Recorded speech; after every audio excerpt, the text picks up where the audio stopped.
I remember very clearly. That night, the forest was so silent that every breath I took echoed like a drum. Not a single gust of wind, not a familiar insect sound, only a heavy stillness, as if all of nature was holding its breath. I lay sprawled on the cold, damp ground, my arm trembling, the camera still slipping from my hand, falling onto the rotting leaves. The last thing I managed to feel was the icy bite of the snake. A sharp, searing pain like fire flashed through my ankle, then quickly spread. My blood, every vein, every beat, seemed to be taken over by the venom. My body shook violently, sweat pouring out, but my back was as cold as ice. Damn it, no way, not here, I muttered, my voice distorted and hoarse. The moonlight was obscured by the ancient tree canopy, only a few dim streaks of light scattered onto my face. The musty smell of earth, the pungent smell of moss, all mixed with the metallic scent of blood from the wound. I tried to pull myself up, but my legs had betrayed me, stiff as stone. In that moment, my ears began to ring. The sound of insects from afar echoed, no longer as a clear sound, but as a series of jarring, rapid beats like war drums. I felt my heart beating irregularly. Thud, thud, thud, then missing a beat, then another heavy thud. No, mustn't sleep, must stay awake, must live. I bit my lip hard, tasting the salty blood. But darkness had begun to swallow my vision. Everything blurred, only flickering white halos remained before my eyes, like the flash of a camera, but blinking erratically. Then, in an instant, I felt something strange. My body was still lying there, trembling on the forest floor. But the part of me inside, the conscious part clinging to every last breath, seemed to be lifted up. Lightly, so lightly that I no longer felt any weight. I looked down, and I saw myself lying there, lips turning blue, hands limply fumbling in the pile of rotting leaves. I saw my eyes half open, like someone trying to fight, but failing. I even saw the green snake still slithering away into the darkness, leaving the small body of the photographer abandoned in the deep forest. A wave of panic surged. I wanted to scream, but no sound escaped, only a chilling silence, a silence that no longer belonged to the living world. Is this real? Am I dead? I asked myself, but no one answered. For a moment I heard a whisper somewhere, very faint, like wind rustling through leaves. Not yet, but you must bear witness. I turned, or rather, my soul turned. In front of me, the darkness of the old forest suddenly parted, revealing a narrow path, faintly lit as if drawn with silver threads. I was stunned. That path wasn't there before. It couldn't possibly be in a pristine forest. But it was there, opening up, beckoning me to step in. A mix of panic, curiosity, and surrender caused me to fall into an indescribable state.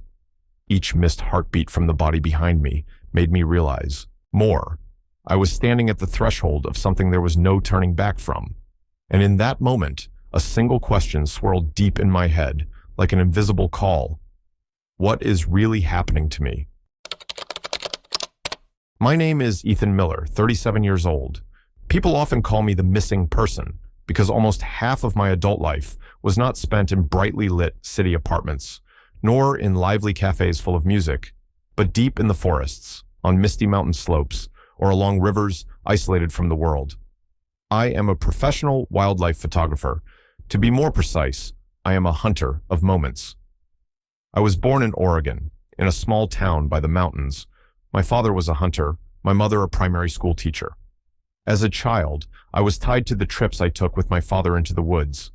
I clearly remember the pungent smell of pine resin when the sun just rose, the rustle of my rubber boots on dry leaves, and his steady breathing as he followed the tracks of wild animals.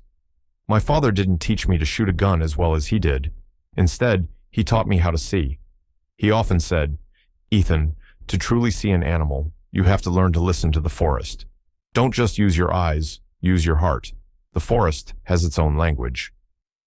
As I grew up, that language was carved into my blood. Instead of holding a gun, I chose to hold a camera. I wanted to preserve life, not take it away. My life revolves around trips. I worked freelance, sending photos to magazines, publishers, and sometimes taking contracts from conservation organizations. It sounds romantic, but in reality, that life is full of hardship. Many nights, I slept in a torn tent in the middle of a storm. Many days, I stayed awake just to wait for a leopard to appear. But every time I pressed the shutter and captured the perfect moment, for example, the morning light shining on the widespread wings of an eagle, I knew I had made the right choice. I have never been married, in part because I travel too much, in part because I am not yet ready to tie myself down to a stable life. I have loved, have had women enter my life, but then they all left. "You love nature more than you love me," one of them said, and perhaps she was right. The only family member I am close to now is my mother. My father passed away when I was 17, a hunting accident that I still remember like a scar. My mother lives in a small house with an old tiled roof, full of flower pots she tends to every day. She never blamed me for choosing an unstable life. Only every time I was about to leave, she would hold my hand tightly and say, "Promise me, wherever you go, you must come back safely." I always smiled, half joking, half serious. "I still have to show you many more photos, Mom. How can I leave you?" But in her eyes, I know, there was always a smoldering worry. That fateful trip began with a phone call. An editor from Wild Earth magazine called me. Her voice was full of excitement. "Ethan, we are preparing a special issue about the pristine ecosystem in the Amazon forest. Are you ready for a trip? We need rare photos, something only you can bring back." I was silent for a few seconds, feeling my heart beat faster. The Amazon, the dream of any nature photographer, a limitless treasure trove of life, but also a deadly, dangerous place. I swallowed hard. "When do we leave?" "The sooner the better. We'll take care of the costs, permits, and a local guide team. Just need you to agree." I looked around my cramped apartment where old photos were piled up. An irresistible fire ignited within me, and like many other times, I nodded. "I'll go." On the day of departure, my mother saw me off at the door. She didn't say much, just wrapped her arms around me for a long time. "Son, remember your promise." I smiled, but in my heart, an indescribable premonition arose. There was something in her eyes, a worry deeper than ever before. The flight lasted for hours, then many more hours, in a truck through dusty red roads. I was with a guide team of 3 indigenous men, Carlos, Miguel, and João. They were men of few words, but their eyes were sharp, their bodies sturdy, their steps firm, as if the forest was their home. When we reached the edge of the forest, the afternoon sun had turned a honey color. The forest sounds immediately echoed, the chirping of birds, the distant hooting of gibbons, the incessant buzzing of insects like an endless symphony. I took a deep breath. The air was humid. The smell of soil was rich, mixed with the scent of wildflowers. My whole body vibrated, like coming back to where I belonged. We set up camp next to a small river. The fire crackled, the smoke was acrid, the smell of grilled fish spread. I sat with Carlos. He asked, "Mr. Miller, why would an American like you choose to live this way? You could work in a studio, shoot weddings, commercials. It's much easier to live." I laughed, pointing my hand towards the dark forest in the distance. "Because there is truth there. My camera needs to find the real thing, not a forced smile under neon lights." Carlos shook his head, chuckling. "You're crazy." But I understand. The following days, we went deeper. The Amazon forest was unlike anywhere I had ever known. Tall trees obscured the sky. Vines tangled like a labyrinth. The mosquitoes buzzed non-stop next to my ears. The daytime was stiflingly hot. The nighttime was cold and damp, penetrating to the bone. I took hundreds of photos. Colorful flocks of parrots, giant butterflies, wildflowers blooming brilliantly in the shade. Once, I almost stepped on a small crocodile lying in ambush on the riverbank. My heart skipped a beat, but instead of running, I lowered my camera to eye level and clicked continuously. That photo later became one of the most outstanding ones I have ever had. Miguel looked at me, shaking his head. "You truly are not afraid of death." I just smiled, but in my heart, I knew I was scared.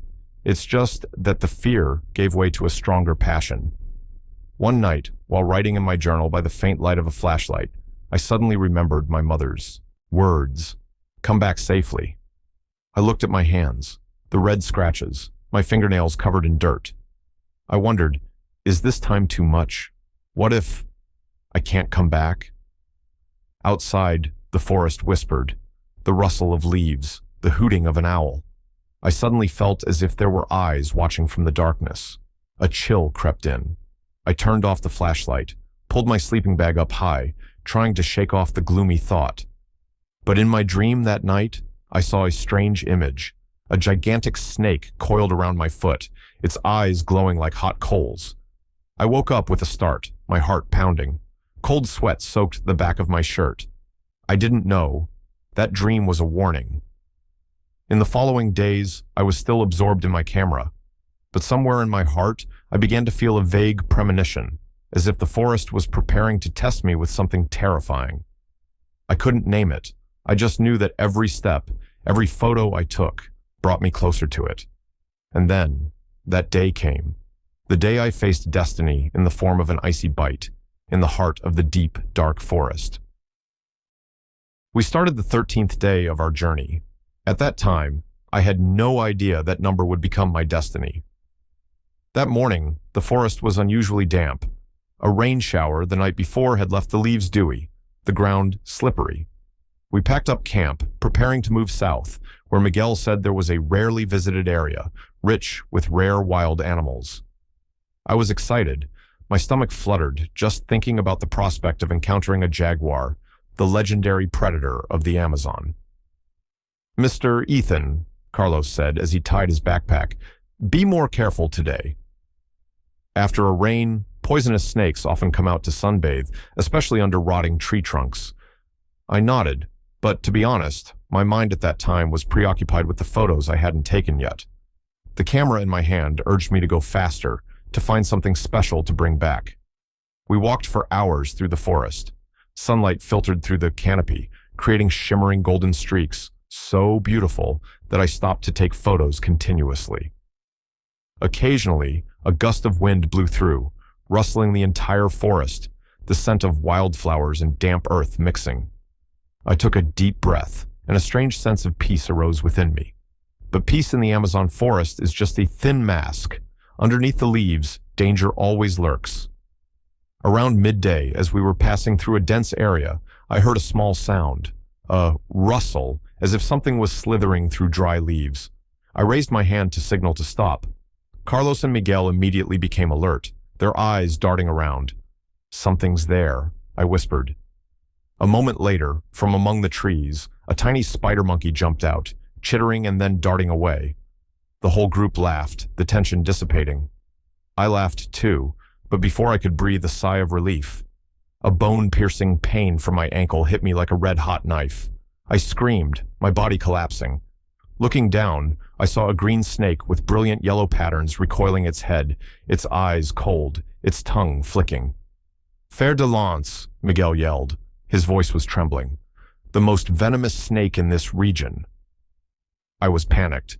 The bite was throbbing. Blood oozed out, spreading quickly on my skin in a dark purple streak. A numb sensation began to crawl up my calf. My whole body went cold, sweat pouring out as if I had been doused.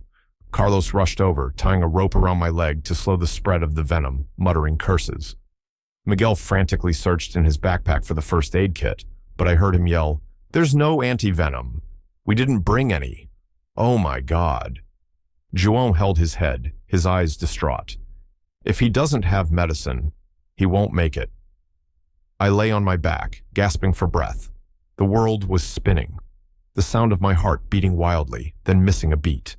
I tried to reach out, to grab the camera still lying nearby. Strangely, in that moment, I only thought. I didn't get to photograph the jaguar. All sounds gradually faded away. The voices of my companions calling my name broke into pieces, distorted as if echoing from underwater. I heard Carlos yell, "Hold on!" "Don't give up, Ethan." I wanted to answer, to say that I would try, but my lips could no longer move. My body was as heavy as stone, while my mind was floating. A cold breeze ran down my spine. I felt as if my blood had stopped flowing, my heart had stopped beating. And then I broke free. I saw myself lying on the damp ground, my face turning blue, my eyes wide open but lifeless. I saw Carlos pressing firmly on the wound, Miguel mumbling a prayer, João kneeling and sobbing. But I was standing there, a few steps away from them, no longer bound by a body. My body was weightless, as if it were just a wisp of smoke. I raised my hand, but I didn't see flesh. I only saw a faint light radiating from myself. I tried to walk, and my feet glided without touching the ground. "Am I dead?" My voice echoed, but no one heard. A strange light appeared in the middle of the forest, right in front. At first, it was just a small spot of light, then it gradually spread into a narrow silver path as if woven with shimmering threads of light. The air around became silent. The sounds of birds, insects, all disappeared. Only the faint beat of my heart echoed somewhere far away. Thump, thump, then silence. I was drawn in. The path of light seemed to call my name, urging me to step inside. I turned back to look at my body one last time. I looked at my friends trying to save me, and I realized I no longer felt any fear. A strange sense of peace enveloped me, as if all the pain, all the worries in the world had vanished. I let myself go and stepped towards the light. That light completely swallowed me, but instead of burning or overwhelming me, it was gentle like a mother's embrace. I no longer had a sense of a physical body, of breath, of a heart. Everything melted away, leaving only pure existence, as if I had just shed a heavy armor I had worn my whole life. I drifted. Before my eyes, the tunnel of light opened up, not like a narrow path, but an entire brilliant sky. The streaks of light danced like the aurora borealis, with blue, silver, and gold intertwined, shimmering like invisible instruments playing a silent symphony. I heard a warm whisper in the wind, a language without words, but my heart understood clearly. "You are safe now." I cried, or at least my soul trembled as if it were crying.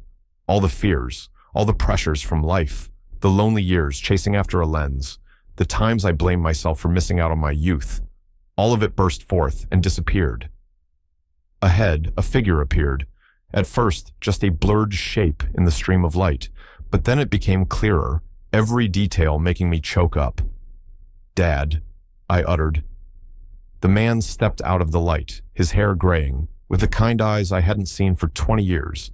He passed away when I was in my early 20s, in a work accident. I never had the chance to say goodbye. "Ethan."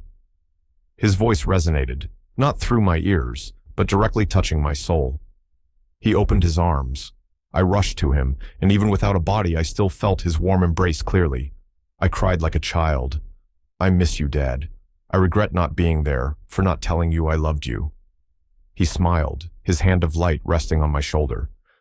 "My son, I always knew. I never left you. And today, I'm proud to see you've lived a life true to your passion." I also saw many others. My grandmother, with her wrinkled but gentle face, a childhood friend who had passed from cancer, even the little dog I had in high school. They were all present there, peaceful and radiant.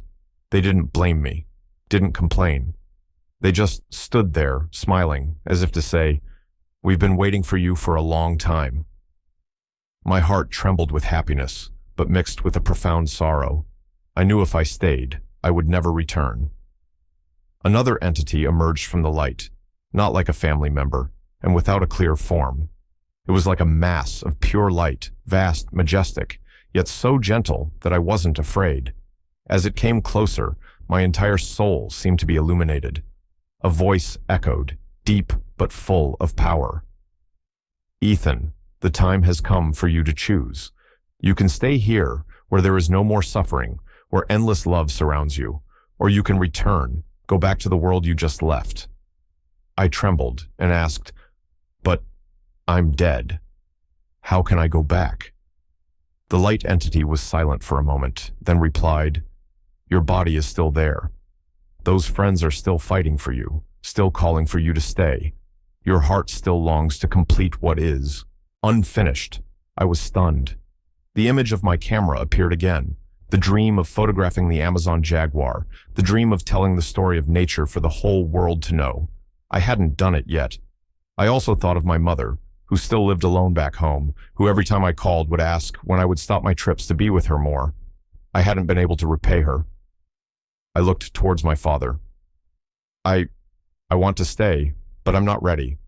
I still have things to do.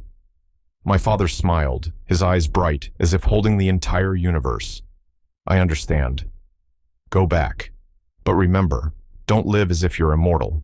Every moment is precious. The light around me suddenly moved, swirling into a giant vortex. The whispers merged into a farewell symphony. I was pulled back, feeling as if I was falling from a great height into a deep abyss. In that instant, I heard the voices of my companions again, faint but echoing. Ethan, don't leave us. Hang on, buddy. Just breathe. My entire body trembled. The light receded, and darkness enveloped me. And I knew I was returning.